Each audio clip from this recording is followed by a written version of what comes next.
All right, so Lions kick the field goal. Minnesota gets the ball back with 15 seconds to go on their own 30. And the Lions defensively drop 10 and rush no one and have one guy standing there, but not rushing. Like spying, making sure that Darnold can't, pick up 10 yards just running without running the risk of being tackled in bounds. And I'm thinking, when I first saw it, I'm like, they're rushing no one. So the offensive line is standing there.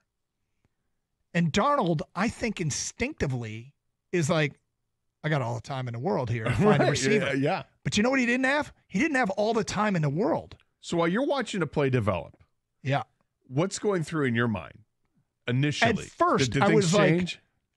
my first thought was, why aren't they rushing anyone? And then I'm like, oh my God, Darnold's waiting for somebody to come. Like, he's feeling no pressure from a pass rush, so he's standing back there. And I wonder if the Lions intentionally thought he's going to think he's got forever when all he has is 15 seconds. And it almost, and maybe kind of did, kill the clock. And I don't know how intentional it was to basically bait the quarterback into thinking he's got all the time, because on the football field, in the play, he had all the time in the world. And I think that kicked in. Doug, it was pure savagery by Aaron Glenn. I think it was a Jedi mind trick. It was brilliant, because as the play's going on, I'm thinking to myself, because this never even crossed my mind, I'm thinking that, oh no, he's going to have plenty of time to set up and throw a deep pass and get the pass interference or whatever. But then as the seconds are ticking off, I'm like, wait a minute. And then he launches the pass over across the middle of the field. And only then did it dawn on me, they have no timeouts. He's going to get tackled in the middle of the field.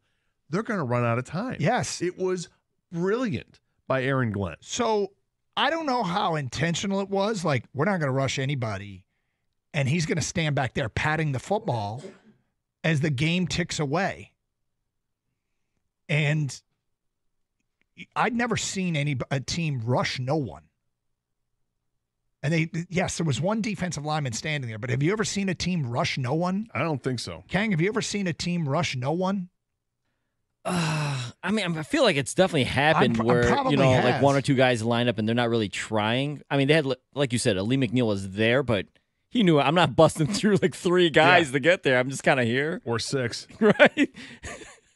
So, no, I don't really recall that, but it was brilliant by Aaron Glenn. I believe it was intentional as well, Gator.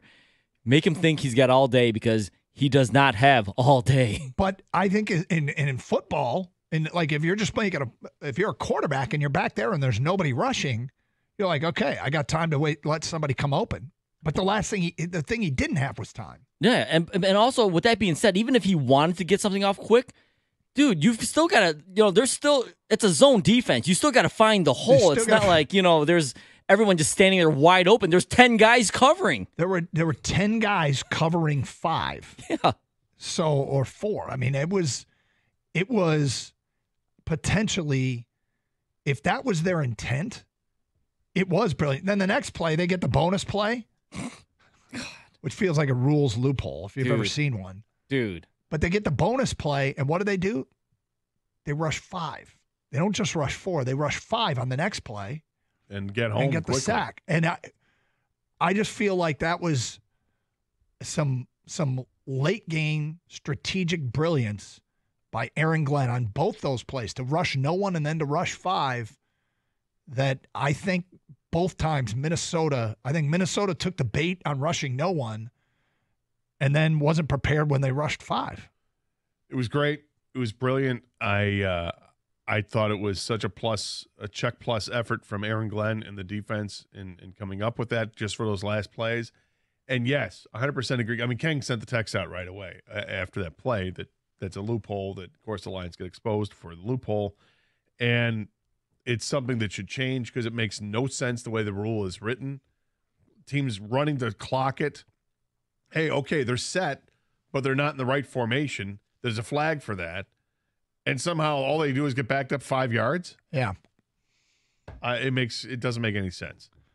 Well, it should be a runoff. One would think, but it wasn't. I wonder if that rule is going to change in 3, 2, 1. Right. Yeah, because according to Blandino, all you have to do is be set, and by being set means just like standing still. And so all essentially you have to do is run the center and the quarterback up there. Everyone don't move. We'll spike it. It's an illegal formation. It's just an illegal formation. So, I mean, we'll take the 5 yards for the clock stopping. Yeah. And did you hear what O'Connell was going to do had they not called that penalty? He was going to kick a field goal. He was going to kick a 68-yard field goal. But since they got moved back 5, 73 was too much for him. The crazy thing is Reichert, their kicker, he was Alabama's kicker last year. And one of the things I do every pregame is watch how far the kickers are good out to. And Reichert was booming them through at the Rose Bowl from 60 with room to spare.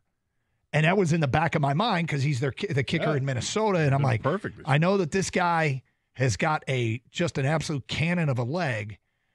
And I'm not surprised that was the plan. But didn't get to execute it.